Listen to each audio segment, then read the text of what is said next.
Pour une meilleure vision, les épisodes 6 et 8 de cette série sont à regarder avant celui-ci, le 9. Ils sont en accès libre sur ma page Facebook.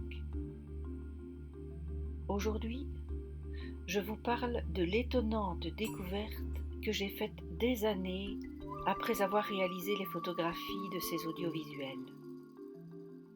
Ces évocations photographiques sont le fruit d'une conscience commune. Je n'ai rien maîtrisé.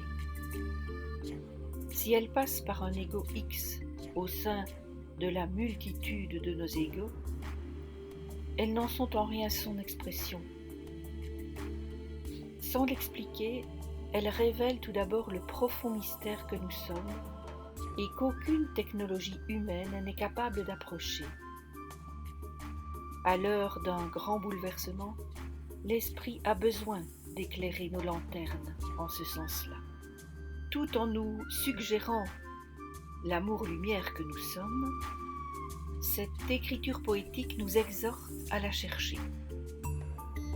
Quand l'œuvre évocatrice est partagée par une simple photographe anonyme et que cette œuvre se veut être écoutée et entendue, l'intelligence créatrice se doit de signer sa provenance.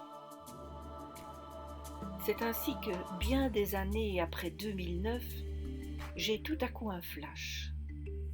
Superposer l'évocation du vendredi à celle du dimanche. Ayant pu lire les cieux du dimanche grâce aux cieux du vendredi, c'est le cœur battant que je superpose les deux photographies prises à 2 jours d'intervalle en 2 lieux différents. Ce que je photographie, c'est ce qui me saute au cœur en le regardant. Ce que j'y vois en vérité ne se révèle toujours qu'après. Après 2 ou 3 étapes de contraste d'images et de légère désaturation, je superpose donc vendredi à dimanche en prenant comme point de repère du visage le nez. Je vous laisse regarder.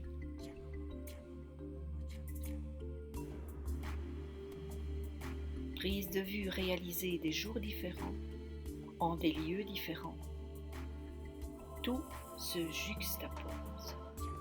L'intelligence créatrice a signé, non pour nous captiver dans le sensationnel, mais pour que nous croyions en ce qui nous dépasse et nous habite. L'amour-lumière, le sein du Père, comme aurait dit le Christ.